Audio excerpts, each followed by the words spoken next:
அர்ச்சனா நேயர்களுக்கு வணக்கம். நம் தமிழகத்துக்கு மிகப்பெரிய பெருமை, மிகப்பெரிய அடையாளம் திரு வ.உ. சிதம்பரம் பிள்ளை ஐயா அவர்கள். கப்பலோட்டிய தமிழன் அப்படின்னா பாரத தேசம் முழுக்க எல்லாருக்கும் தெரியும்.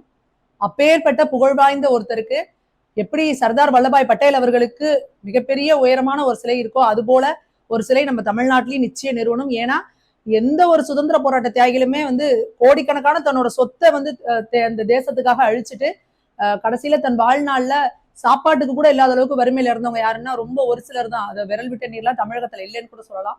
அப்படிப்பட்ட ஒரு தியாகி, தேசத்துக்காக தன் வாழ்நாளை தன்னோட சொத்துக்களை அத்தனையும் அர்ப்பணிச்சவர். அவரோட வரலாற நம்மளோட அடுத்த தலைமுறை தெரிஞ்சுக்கணும் இல்லையா? ஜென்சி கிட்ஸ்க்கு பிடிச்ச மாதிரி ஏஐ தொழில்நுட்பத்துல முழுக்க ஏஐ தொழில்நுட்பத்துல கிட்டத்தட்ட 1.5 வருடங்களுக்கு முன்னாடி இதை தயாரிச்சிருக்கிறாங்க. இப்ப ரொம்ப அட்வான்ஸ்டா வந்துருச்சு. 1.5 வருடங்களுக்கு முன்னாடி ரொம்ப சரியான இதெல்லாம் இல்லாத இதுலயே நிறைய முயற்சி எடுத்து இதை பண்ணியிருக்கிறாங்க. அந்த பார்கவ சோழன் அண்ட் டீமுக்கு மிகப்பெரிய வாழ்த்துக்கள். வழக்கம் போல இது தியேட்டர்ல ரிலீஸ் ஆகல, யூடியூப் சேனல்ஸ்லயும் சோசியல் மீடியாலையும் இதை ரிலீஸ் பண்றாங்க. இதற்கான QR கோட் அண்ட் நம்பர் கொடுத்துட்றாங்க. நாம தியேட்டர்ல போய் பார்த்தோம்னா என்ன செலவு பண்ணுவோமோ அது நமக்கு என்ன தோணுதோ, 500 1000 நமக்கு எவ்வளவு கான்ட்ரிபியூட் பண்ணணும்னு தோணுதோ நீங்க உங்களுக்கு பிடித்தமான தொகையை இதுக்கு கான்ட்ரிபியூட் பண்ணுங்க. இது போன்ற முயற்சிகளுக்கு நாம கொடுக்கும் சப்போர்ட் தான் அவங்களுக்கு அடுத்தடுத்து இது போன்ற விஷயங்களை செய்யறதுக்கான மிகப்பெரிய ஊக்கமா இருக்கும். நிச்சயமா நம்ம தமிழர்களின் பெருமையை உலகறிய செய்ய வேண்டியது நம்மளோட கடமை. நன்றி, வணக்கம்.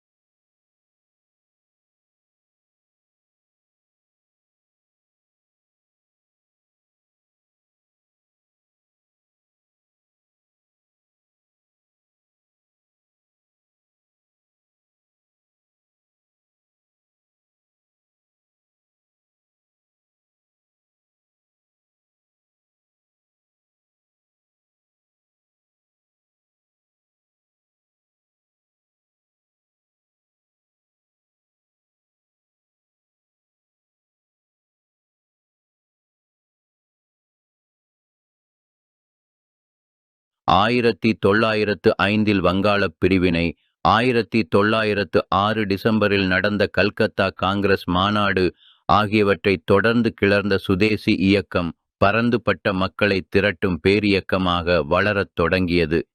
நாடு விடுதலை பெற வேண்டிய வழிவகையாக கல்கத்தா காங்கிரஸ் மாநாடு முன்மொழிந்த சுயராஜ்யம், அந்நிய பொருள் விலக்கு, தேசிய கல்வி ஆகிய 3 முடிவுகளும் முனைப்பாக முன்னெடுக்கப்பட்டன. பொருளாதார ஆதிக்கமே பிரிட்டிஷ் ஆட்சியின் அடிப்படை, அதை தகர்த்தால் நாடுதானே விடுதலை பெறும் என்ற கொள்கையின் அடிப்படையில் நாடெங்கிலும் சுதேசிய தொழில் முயற்சிகள் தொடங்கப்பட்டன. சுதேசி இயக்கத்தின் வலுமிக்க மையமாக அமைந்த வங்காள மாகாணத்தில் பல்வேறு தொழில்களில் முதலீடுகள் செய்யப்பட்டன. பொருளாதார இயக்கமாக மட்டுமல்லாமல் பெரும் பண்பாட்டு சக்தியாகவும் வங்காளத்தில் விளங்கிய சுதேசி இயக்கம் கலை, இலக்கியம், மெய்யியல், அறிவியல் என அனைத்து அறிவுத் துறைகளிலும் தாக்கத்தை ஏற்படுத்தியது. வங்காளத்தை அடுத்து திலகரின் தலைமையில் மகாராஷ்டிரத்திலும் பஞ்சாபிலும் சுதேசி இயக்கம் ஓரளவுக்கு வலுவாக இருந்தது. அக்காலம் வரை சென்னை த பெனைட்டட் ப்ராவின்ஸ் என்ற பெயரை பெற்றிருந்தது. இந்த இழிவு சிறப்பு பட்டத்தை பலரும் இருண்ட மாகாணம் என்று கண்ணியமாக தமிழாக்க, பாரதியோ பட்டவர்த்தனமாக தூங்கு மூஞ்சி மாகாணம் என்றே எள்ளலும் சீற்றமும் பொங்கச் சுட்டினான். இந்த அவப்பெயரை துடைக்க வாராது வந்த மாமணியாக இந்திய துணைக்கண்டத்தின் தென்கோடியில் தூத்துக்குடி துறைமுக நகரில் இந்திய பெருநாடே வியப்புடனும் மலைப்புடனும் அண்ணாந்து பார்க்கும் வகையில் ஒரு பெரும் சுதேசிய முன்னெடுப்பை எளிய 2ஆம் நிலை பிளீடராக வக்கீல் தொழில் பார்த்து வந்த வ.உ.சி. தொடங்கினார்.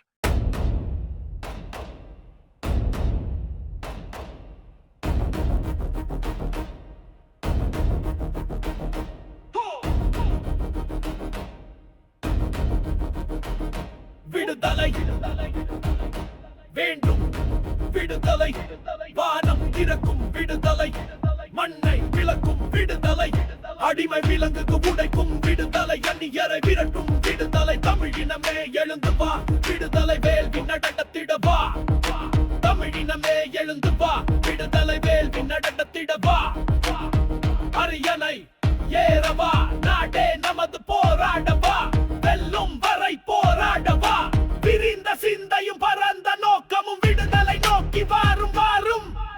காஞ்சி கரந்தை வாகை கண்ட இனம் புறநானூற்று வீர இனமே போராடு விடுதலை வேண்டி போராடு விடுதலை வேண்டி போராடு விடுதலை வேண்டி போராடு விடுதலை வேண்டி போராடு விடுதலை வேண்டி.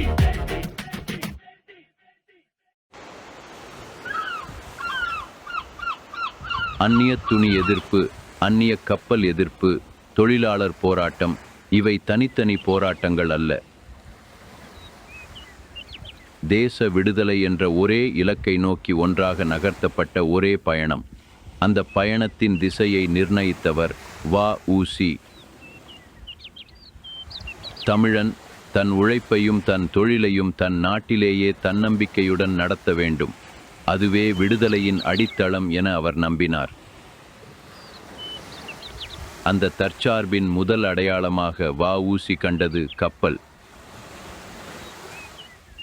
அதனால்தான் அவர் சொன்னார், நமது தேசம் மற்ற தேசங்களை பார்க்கிலும் மேலான நிலைக்கு வர வேண்டுமென்றால் உலகின் எல்லா துறைமுகங்களுக்கும் நமது சுதேசி கப்பல்கள் போகி வரும்படி நாம் ஏற்பாடு செய்ய வேண்டும். பல ஆண்டுகளாக நாம் இழந்துவிட்ட நமது தொழில்களை ஒவ்வொன்றாக மெல்ல மெல்ல மீட்டெடுக்க வேண்டும். அது ஒரு கப்பல் அல்ல, அது ஒரு எதிர்ப்பு. அது ஒரு வணிக முயற்சி அல்ல, அது ஒரு தேசிய அறைகூவல். அந்த கப்பல் தேசத்தின் முதுகெலும்பாக கடலில் இறங்கியது. நாவாய்.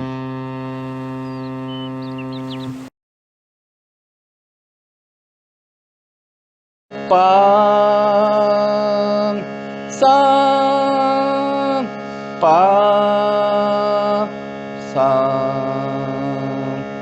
சரி க ம ப த நீ சா சா நீ த ப மா க ரீ ச சா நீ த ப மா க ரீ ச ச ரீ க ம ப த நீ சா.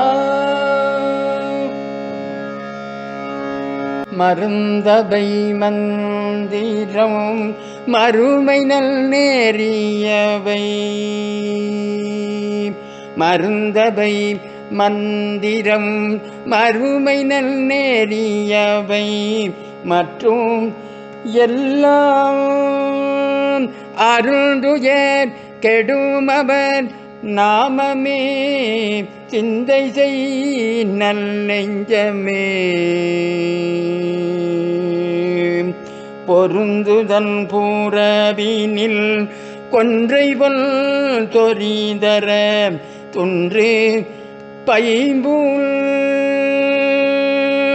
தெருதிசம் பொன்மலர் திருநெல்வேலியுரை செல்வர்தாமே.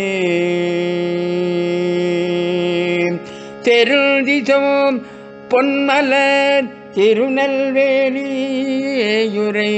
செல்வர்தாமே. தெருந்திசம் பொன்மலர் திருநெல்வேலியுரை செல்வர்தாமே. வரலாறு நமக்கு சில பாடங்களை கற்பிக்கிறது.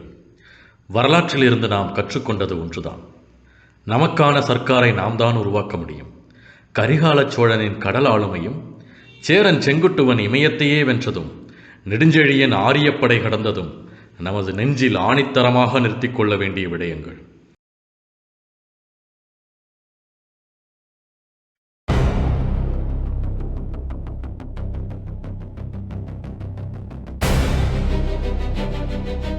இந்த மண்ணின் வரலாறு உணர்ச்சிக்காக மட்டும் சொல்லப்படுவதல்ல, அறிவுக்காகவும் எச்சரிக்கைக்காகவும் சொல்லப்படுவது. ஒரு காலகட்டத்தில் வடநாட்டின் அரசியல் தென்னாட்டை நோக்கி நகர்ந்தது. மோரியர், கோசர், வடுகர் அவர்களின் கணக்கே தெளிவானது. தென்னாட்டுக்குள் நுழைய ஒரே வழி துளு வழி. அந்த வழியை பிடிக்க பாழி கைப்பற்றப்பட்டது. அது அவர்களின் மையமாக மாற்றப்பட்டது. இது வெறும் போர் இல்லை, இது ஒரு நீண்ட கால அரசியல் நகர்வு. அதே நேரத்தில் கோசர்கள் பாண்டிய எல்லையை சோதித்தார்கள். அழுந்தூர்வேல் திதியனை அச்சுறுத்தினார்கள். ஆனால் தமிழ் சிற்றரசர்களின் வீரமும் ஒற்றுமையும் அந்த கணக்கை உடைத்தது. அதன் பின்பு வடுகர்களை இணைத்துக் கொண்டு மீண்டும் நகர்ந்தார்கள். சோழ நாடு அமைதியாக இருக்கிறது என்று அவர்கள் நினைத்தார்கள். அதுவே அவர்களின் முதல் பிழை. ஏனெனில் அமைதி பலவீனமல்ல, அமைதி தயாரிப்பு. சோழர்கள் படையை மட்டுமல்ல தந்திரத்தையும் அமைத்துக் கொண்டிருந்தார்கள். அப்போதுதான் பெருவேந்தன் சோழன் இளஞ்சேட்சென்னி முன்னணியில் வந்தான். இவன் போர் முடிவை கணக்கிடும் அரசன். அவன் வாழ் அழிக்க மட்டுமல்ல, அரசியல் சமநிலையை மீட்டெடுக்க. பாழி கோட்டை தரைமட்டமானது. வடுகர்கள் ஓடினர், கோசர்கள் சிதறினர், மோரியர்கள் பின் சென்றனர். இது ஒரு வெற்றி அறிவிப்பு அல்ல, இது ஒரு அரசியல் செய்தி. தமிழ் மண்ணை எளிதாக எண்ணாதீர்கள். இந்த இளஞ்சேட்சென்னியின் மகன்தான் கரிகால சோழன். கரிகாலனின் காலகட்டத்தில் இமயம் வரை தமிழ் கொடி பறந்தது. அது வெறும் வீரத்தின் விளைவு அல்ல, அரசியல் அறிவின் உச்சம். கடல் வழி வணிகம், கடல் வழி ஆட்சி, கடல் வழி அதிகாரம், இவை அனைத்தும் அறிவால் கட்டமைக்கப்பட்டது. வரலாறு உங்களை கோபப்படுத்த அல்ல, உங்களை புத்திசாலியாக்க. வரலாற்றை மறந்த சமூகம் மீண்டும் அதே பிழையை செய்கிறது. வரலாற்றை உணர்ந்த சமூகம் அடுத்த நகர்வை தீர்மானிக்கிறது. சோழர்களின் வரலாற்றிலிருந்து நாம் உணர்ந்து கொள்ள வேண்டிய பாடம் இதுதான். கடல் வழி வந்தவனுக்கு அந்த கடல் வழியே பதிலடி கொடுப்போம். நலியரு முன்னீர் நாவாயோட்டி வழிதொழிலாண்ட புறவோன் மருக கழியல் யானை கரிகால் வளவ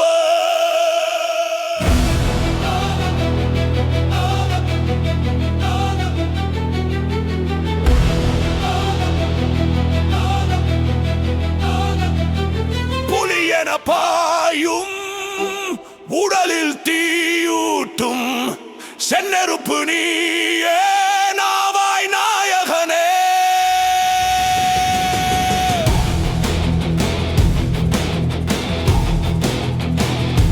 களத்தில் கர்ஜிக்கும் எதிரியை வாதைக்கும் கரிகாலனின் கையில் வாய் மின்னுமே.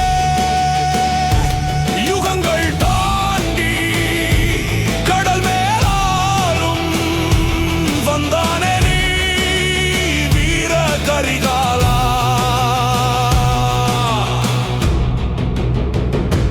புலியன பாயும் உடலில் தீயூட்டும் செந்நெருப்பு நீயே நாவாய் நாயகனே.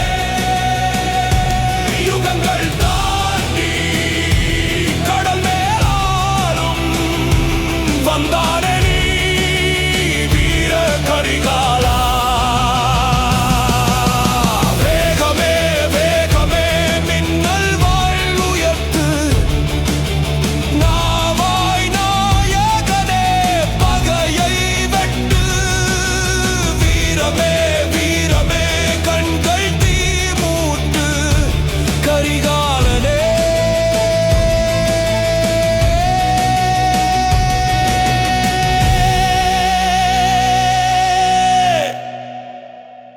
சிங்கமாய் நடந்து புயலென மோதி எதிரிகள் முன்னே நீ நிற்கும் வீரா. அனல் மழை பொழிந்து கடலென விரிந்து போர்க்களம் தாக்கும் நாவாய் நாயகனே. முரசொலி முழங்க வெற்றியை தழுவ வென்றானே நீ வீர கரிகாலா.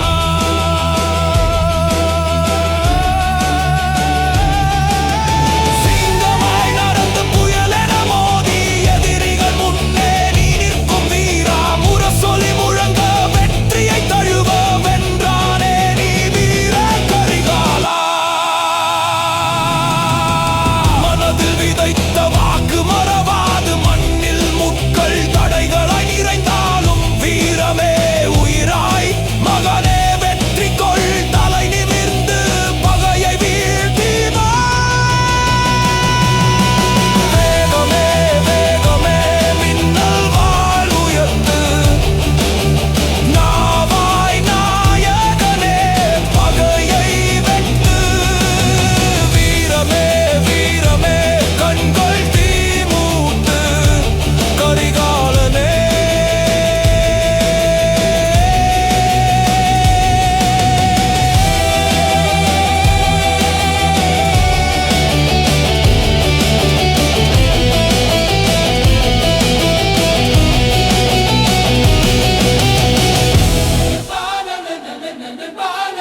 எத்தனை கால் அடிமையாக இருப்பது? இந்த கொடுமையெல்லாம் எதிர்த்து நம்ம எப்போ போராட போகிறோம்?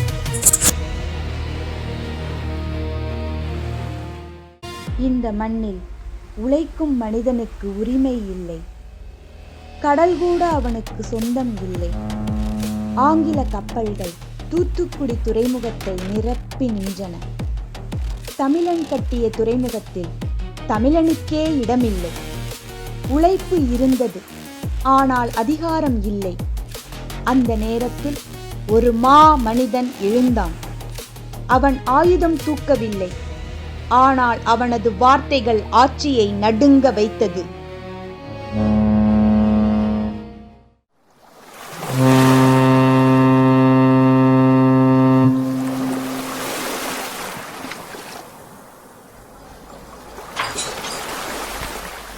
This dock runs on rules, not excuses. Work faster, no questions, no delays. You people are always slow. Do you even understand instructions? One more mistake and you'll be thrown out of this dock. இனிமேலும் இவங்க கிட்ட நாம அடிமையா இருக்க முடியாது.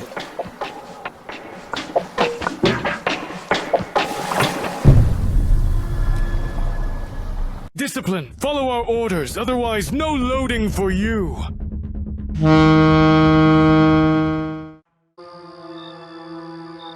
நம்ம சுதேசிகளும் கப்பல் விடுறாங்க, ஆனால் வெள்ளைக்காரனுக்கு அடிமையாக சகிச்சுக்கிட்டுல இருக்காங்க.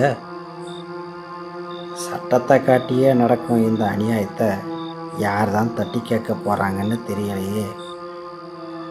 இப்படியே போனால் வியாபாரத்தை இழுத்து மூடிட்டு போக வேண்டியது தான். கடலில் எழுந்த கானல் ஒளி வீரன்,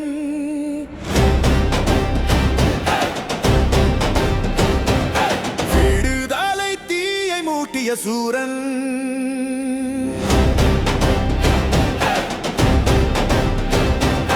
தன்னில் கொண்ட உறுதிமொழியா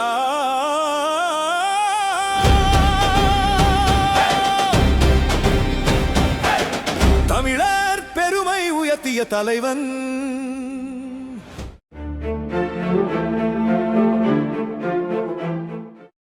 நம்ம சரக்குகளெல்லாம் துறைமுகத்திலேயே தேங்கி இருக்கு. என்ன பண்ணுறது? பிள்ளைவாள், இதற்கு நீங்கள் தான் ஒரு வழி செய்யணும். இதுதான் நம்ம நிலைமையா?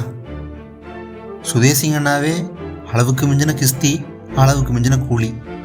அவங்க சொல்கிறத கேட்குறது தவிர நமக்கு வேற வழி இல்லையா ஐயா? நம்ம நாட்டு வணிகர்கள்லாம் ஒன்று சேரணும்.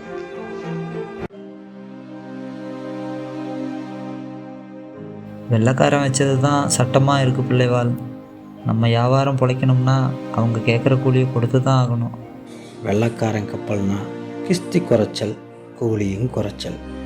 இப்படி ஒரு கண்ணில் சுண்ணாம்பும் ஒரு கண்ணில் வெண்ணெயுமா இருக்கிற கும்பினிக்காரங்களோட அநியாயத்தை அந்த ஆண்டவன் தான் கேட்கணும். இது நம்ம கடல் தானே, அப்படின்னா நமக்குன்னு ஒரு கப்பல் இருக்கணும். குத்தகைக்கு கப்பல் வாங்கி வியாபாரம் நடத்தலாம் தான். ஆனால் சீனாவானாவுக்கு நேர்ந்த கதி தெரியும் அல்லவா? அதனால் நாமே சொந்தமாக கப்பல் வாங்குவோம். அதோடு கப்பல் கட்டும் தொழில்நுட்பத்தையும் கற்றுக்கொள்வோம். கப்பல் விடுவது என்பது நம்மவர்கள் செய்யாத தொழில் அல்ல. சீனாவானா கப்பல் விட்டது தான் உனக்கு தெரியுமே. புரியுது பிள்ளைவாள். அவ்வளவு பணத்துக்கு எங்கே போகிறது? 10 லட்ச ரூபானா லேசிட்ட காரியமா? கவலை வேண்டாம் நண்பரே. வெள்ளையன் எந்த வழியில் தனது நிதிகளை திரட்டுகிறானோ அதே வழியில் நாமும் செல்வோம். பங்குகள் மூலம் பணத்தை திரட்டுவோம். நம்மூரில் வள்ளல்கள் நிறைய பேர் இருக்கிறார்கள். தொழில் முதலீடு என்றால் நிச்சயம் அவர்கள் தருவார்கள் என்ற நம்பிக்கை எனக்கு இருக்கிறது. சீனாவானா செய்த தவறு அவர் கப்பல்களை குத்தகைக்கு எடுத்தது. நாம் சொந்தமாகவே வாங்குவோம். அதற்குத்தான் இவ்வளவு தொகை செலவாகிறது. நாம் நினைத்தால் கப்பல் மட்டுமல்ல, அனைத்து தொழில்களையும் ஆள முடியும். தேவை ஒற்றுமையும் ஒரே சிந்தனையும் மட்டும்தான். புரிகிறதா? நாம கப்பல் வாங்கிறது வெறும் வியாபாரத்துக்காக மட்டும். நம் மக்கள் தம்மோட சொந்த காலில் நிற்கணும். அப்பதான் சுதேசியம்னா என்னன்னு நாம உணர முடியும். வங்காளத்தில் வெடிச்ச சுதேசியம் தூத்துக்குடியில மையம் கொள்ளட்டும். வங்க கடலினை இனி தமிழன் ஆழ்வான். சுதேசியத்துல தொடங்குற இந்த போர் நம்ம தேசத்தோட விடுதலைக்கு அச்சாரமாக விளங்க போகுது. நாம் அதை பார்க்கத்தான் போறோம். வந்தே மாதரம். நம்ம சுதேசி நிறுவனத்துக்கான திட்டம் உருவாக்கிட்டோம். நம்முடைய கப்பல் எப்படி இருக்கணும், அதில் எவ்வளோ பயணிகள் பயணிக்கலாம், இதில் சரக்குகள் எவ்வளோ கொண்டு போகலாம், இதுக்கான பயண கட்டணம் நம்ம எவ்வளோ போடலாம் அப்படின்றதெல்லாம் நாம் ஒவ்வொன்றா முடிவு செய்து அறிவிப்போம். இளைஞர்களே, நீங்கள் தான் அடுத்து இந்த நாட்டை வழிநடத்தக்கூடியவர்கள். அதனால்தான் உங்களிடம் நான் அதிகம் விவாதிக்க வேண்டும் என்று நினைக்கிறேன். சுதேசிய சிந்தனை என்பது நமது அடுத்த தலைமுறையின் தன்மானம். இந்த விடுதலை பயணம் நம்மிலிருந்து தொடங்கட்டும்.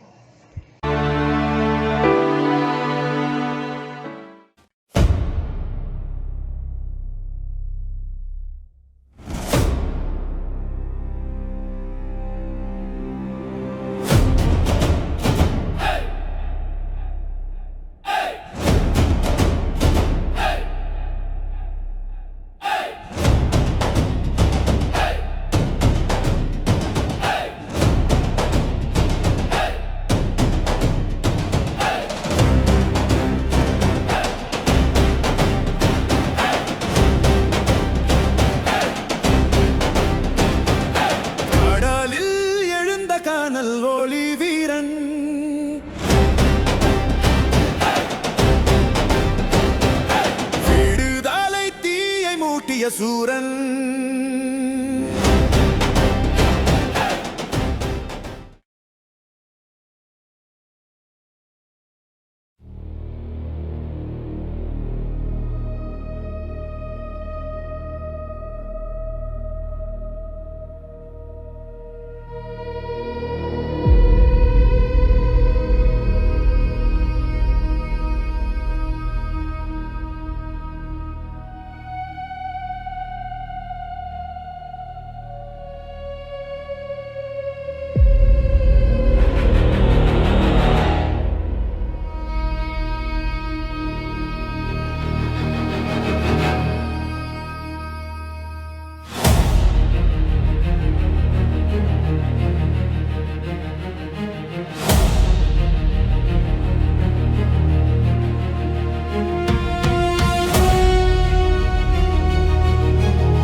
தேவரே, சுதந்திர கோஷம் மட்டும் இல்ல, இது நம்ம சரக்க நம்ம கப்பல்ல ஏத்தினாதான் இந்த மண் உண்மையிலேயே சுவாசிக்க ஆரம்பிக்கும். இந்த கப்பல் ஒரு தனிநபருக்கானதல்ல, இது மக்களோட கப்பல். அதனாலதான் பங்குகளாக மக்களிடமே சேர்க்க நினைக்கிறேன். ஒரு பங்கு வாங்குறவர் முதலீட்டாளர் இல்ல, அவர் இந்த தேசத்தின் பங்குதாரன். ஆங்கில கம்பெனிக்கு போட்டியா நாம நின்னா அவன் துப்பாக்கியால் அல்ல, நம்ம தைரியத்தால தான் தோக்கடிக்கப்படுவான். பங்குகளா இருந்தாலும் சரி, கப்பலா இருந்தாலும் சரி, பணம் நான் தர்றேன்.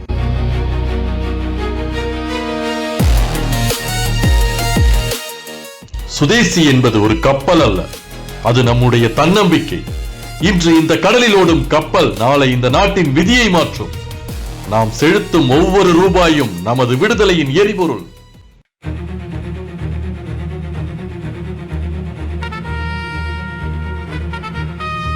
மகாஜனங்களே, நம் கனவு நனவாகும் நாள் வந்துவிட்டது. இதோ என் கையில் உள்ள இந்த ஷேர் சர்டிபிகேட் வெறும் தாள் அல்ல, இது நம் உரிமையின் அடையாளம். நாளை நாம் பெறப்போகும் விடுதலையின் அடையாளம். ஒன்று பட்டால் உண்டு வாழ்வு என்று என் நண்பரும் மகாகவியுமான பாரதியார் பாடியிருக்கிறார். அவரது வார்த்தை பொய்யில்லை என்பதை நம் ஜனங்கள் நிரூபித்து விட்டார்கள். ஆம், நாம் சுதேசி ஸ்டீம் நேவிகேஷன் கம்பெனி என்ற பெயரில் கப்பல் கம்பெனி நிறுவப் போகிறோம். வெள்ளையனுக்கு மரண அடி கொடுக்க போகிறோம். வந்தே மாதரம், வந்தே மாதரம், வந்தே மாதரம்.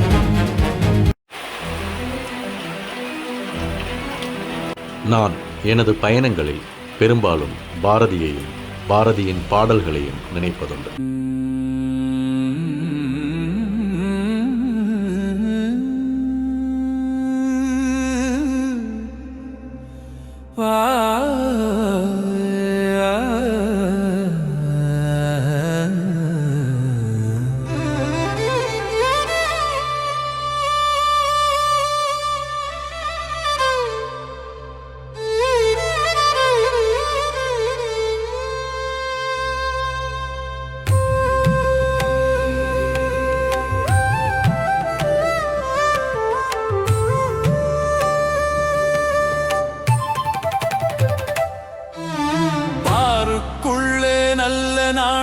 எங்கள் பாரத நாடு.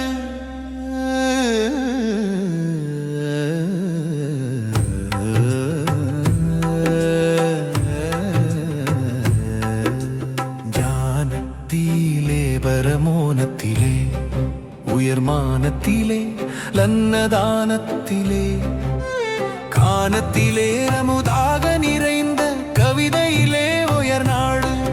இந்த பாருக்குள்ளே நல்ல நாடு. பிள்ளைவாள் சக்தி துணை செய்வாள். நம் உள்ள ஒளி பிரகாசிக்கும் போது மின் ஒளியையும் பிரகாசிக்க செய்தது நம் அன்னை பராசக்தியே. அவள் வாழ்க. இனி நம் முயற்சி வெற்றி. எடுத்ததெல்லாம் வெற்றி என்பதற்கான சுப சகுனம் இதுதான். வாழி அன்னை, வாழி அம்மை, சக்தி வாழி. நல்ல நாடு எங்கள் பாரத நாடு.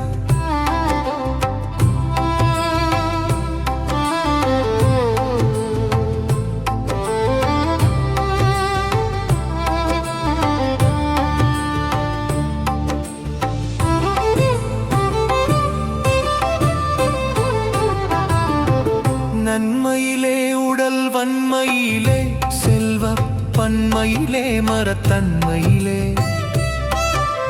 பொன்மையில் ஒத்திடும் மாதர்தம் கற்பின் புகழினிலே அயர் நாடு. இந்த பாருக்குள்ளே நல்ல நாடு எங்கள் பாரத நாடு. ஆக்கத்திலே தொழில் ஊக்கத்திலே புய வீக்கத்திலே அயர் நோக்கத்திலே காக்கத்திரல் கொண்ட மல்லர்தம் சேனை கடலினிலே அயர் நாடு. இந்த பாருக்குள்ளே நல்ல நாடு எங்கள் பாரத நாடு.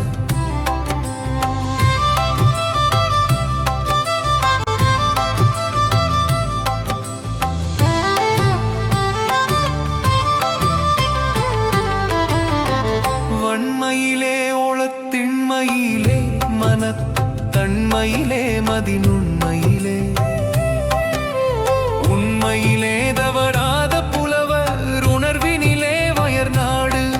இந்த பாருக்குள்ளே நல்ல நாடு எங்கள் பாரத நாடு. யாகத்திலே தவ வேகத்திலே தனி யோகத்திலே பல போகத்திலே ஆகத்திலே தெய்வ பக்தி கொண்டார்த்தம் அருளினிலே வயர் நாடு. இந்த பாருக்குள்ளே நல்ல நாடு எங்கள் பாரத நாடு.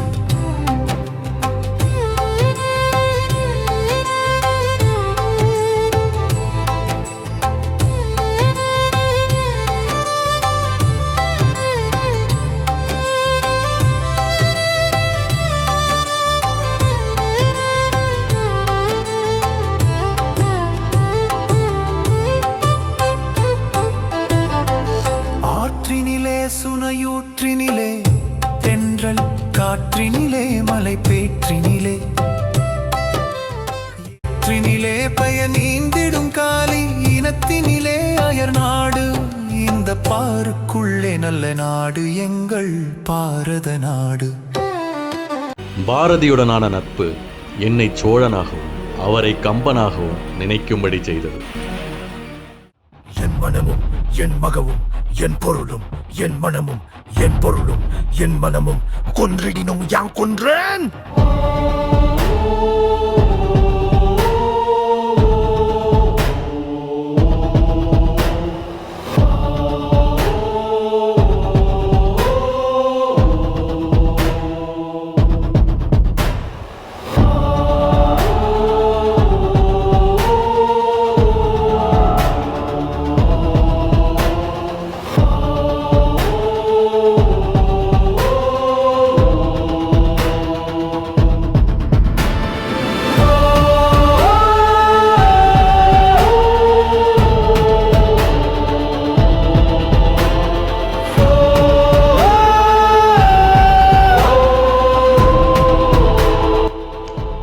சுதேசி ஸ்டீம் நேவிகேஷன் கம்பெனியின் பங்குகள் வெளியாகிவிட்டது.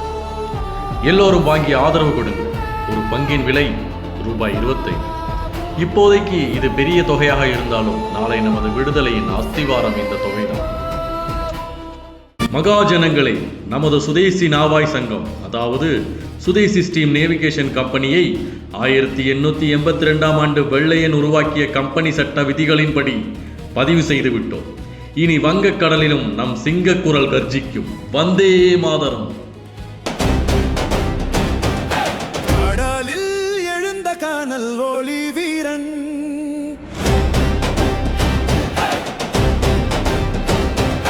விடுதலை தீயை மூட்டிய சூரன்.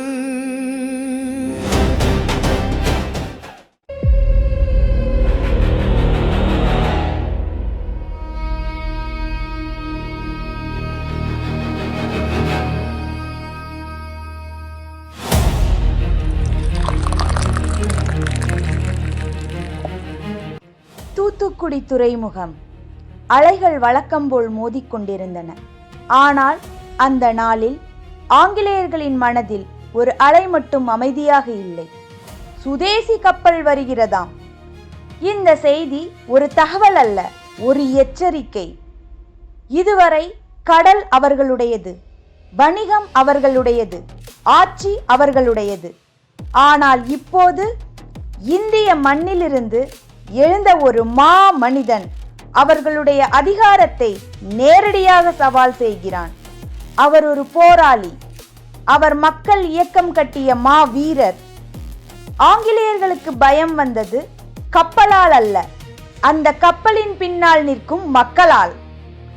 இவன் கப்பல் ஓட்டினால் நாளை தொழிலாளர்கள் கேள்வி கேட்பார்கள், வணிகர்கள் கேள்வி கேட்பார்கள், மக்கள் பயம் மறப்பார்கள். அதுதான் அவர்களின் அச்சம். வஉசியை எதிர்கொள்வது எளிதல்ல. ஏனெனில் அவர் தனியாக இல்லை. அவர் பின்னால் நம்பிக்கை இருந்தது, சுய மரியாதை இருந்தது, சுதந்திர கனவு இருந்தது, மாபெரும் மக்கள் கூட்டம் இருந்தது.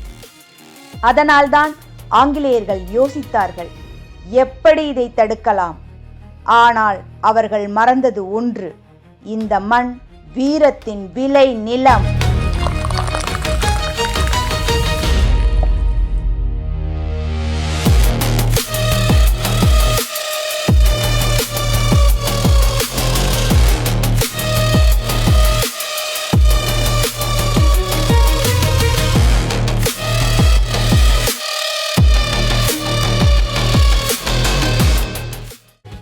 கொழுந்து விட்டெறியும் சுதேசிய உணர்வை எவராலும் அவித்துவிட முடியாது. இது இன்னும் பெரு நெருப்பாகும், பெருந்தீயாகும். எங்கள் விடுதலை விரைவில். நாவாய் நாயகன், நாடு போற்றும் நாயகன், நமது தமிழினத்தின் நாயகன், கப்பலோட்டிய தமிழன்.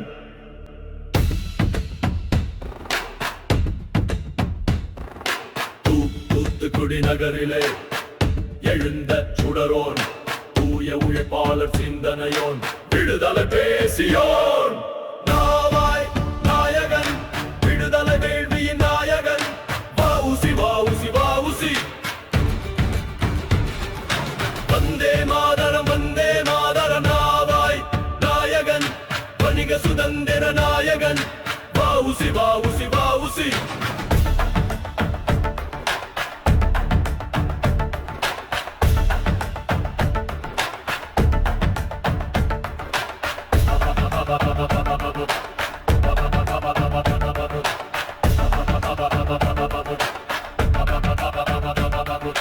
நாவாய் நாயகன், நாடு போற்றும் நாயகன், கப்பலு தமிழினத்தின் நாயகன், கப்பலொட்டிய தமிழன், கவிராயர் பரம்பரை நாயகன், திருமந்திர நாகரின் நாயகன்.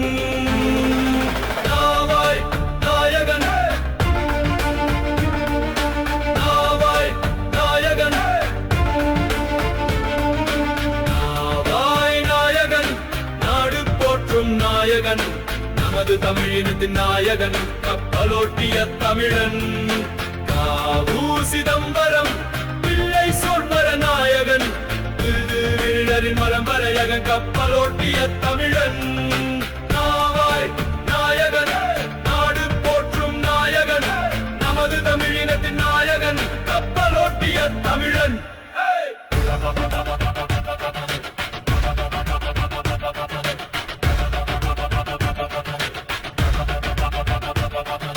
நாவாய் நாயகன்,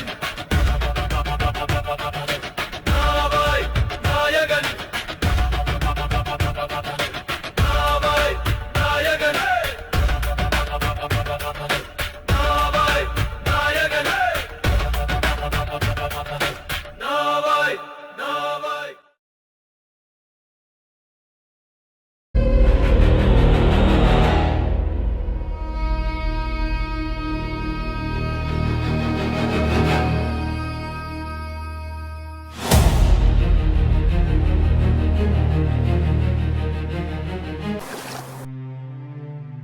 அந்த நாள் கடல் அமைதியாக இல்லை.